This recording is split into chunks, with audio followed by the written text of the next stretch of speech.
স্বামীর পকেট থেকে না বলে টাকা নেওয়া জায়েজ আছে কি?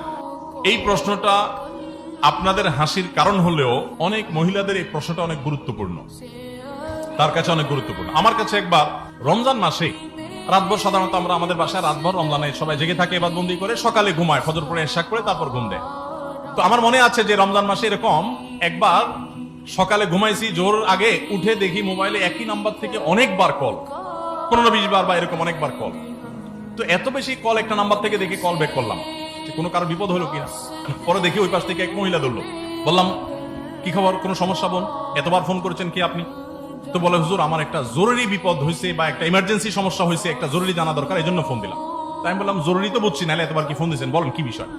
তখন বললো হুজুর বিষয়টা হলো স্বামীর পকেট থেকে টাকা চুরি করা জায়েজ হবে কিনা। আমি বললাম এটা জরুরি মাসালা হলো, এটার জন্য এতবার ফোন দিচ্ছেন। আমার স্ত্রী পাশে ছিলেন, উনি শুনলেন, শোনার পর আমার স্ত্রী আমাকে বললেন শুনো, তুমি সবকিছু নিজের মতো হিসাব করলে তো হবে না, ওই বেচারির জায়গায় তুমি চিন্তা করার চেষ্টা করো। সে হয়তো তার স্বামীর পকেটে জীবনে কঞ্জুস বেটা, হয়তো কোনোদিন টাকা পয়সা পায় নাই, আজকেই হয়তো চান্স পাইছে, এখনই তার মাসালার উত্তর দরকার, তো এটা তার জন্য ইমার্জেন্সি। আমার কাছে এটা নাথিং হতে পারে। আপনারা হাসলে কি হবে, অনেক মহিলাদের কাছে এটা গুরুত্বপূর্ণ, কারণ অনেক কঞ্জুস স্বামী আছে, হাত খরচের টাকাও দেয় না, যার কারণে বেচারি চুরির চিন্তা করা ছাড়া উপায় থাকে না। যদি এখানে বেচারিরও দোষ আছে, দোষ কি? দোষ হলো বিয়ের সময় তার মহর ধার্য হয়েছে না হয় নাই, কিন্তু সে মহর নেয় নাই, ওই বাসর রাতে স্বামীর পাম্পটি চোটে মাফ করে দিস, আছে না নেই?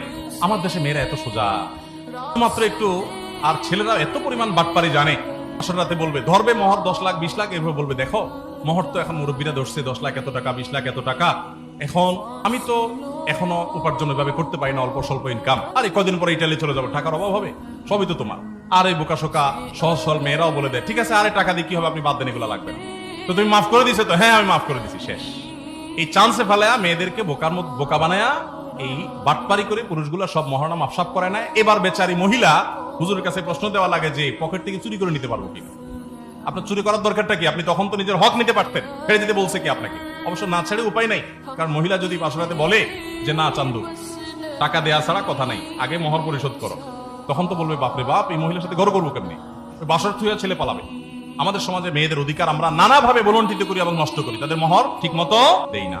তো যাই হোক, মা বোনদের অধিকার, তাদের পাওনা দিয়ে দিবেন, টুকটাক তাদের হাত খরচে দেওয়া উচিত। তাদের মা আছে, বাবা আছে, খোঁজ খবর নিবে, যতটুকু পারেন সাধ্য অনুযায়ী তাদেরকে খোঁজ খবরের জন্য বা হাত খরচের জন্য টাকা পয়সা দিবেন। যদি কোনো স্বামী ন্যায্য পাওনা না দেয়, সংসারে খরচের টাকাও না দেয়, তাহলে সেক্ষেত্রে তার পকেট থেকে টাকা স্ত্রী নিতে পারেন। যদি তার ন্যায্য সংসারের বাজার খরচের টাকাও না দেয়, কঞ্জুস হয়, বা অনেক সময় দেখা যায় একাধিক বিয়ে হলে সে অন্য স্ত্রীর দিকে ঝোঁক থাকে, এখানে টাকাই না দেয়, তাহলে এক্ষেত্রে আপনার যতটুকু ভরণ পোষণের জন্য প্রয়োজন ততটুকু তার অজান্তেও তার পকেট থেকে আপনি নিতে পারবেন। কিন্তু আপনি চাইনিজ খাওয়ার জন্য, মার্কেটিং করার জন্য, আপনার বোনের ছেলে মেয়েকে জামা কাপড় কিনে দেওয়ার জন্য আর ফাও খরচ করার জন্য স্বামীর পকেট থেকে না বলে টাকা চুরি করলে সেটা কিন্তু জায়েজ হবে না, এটা মনে রাখবেন।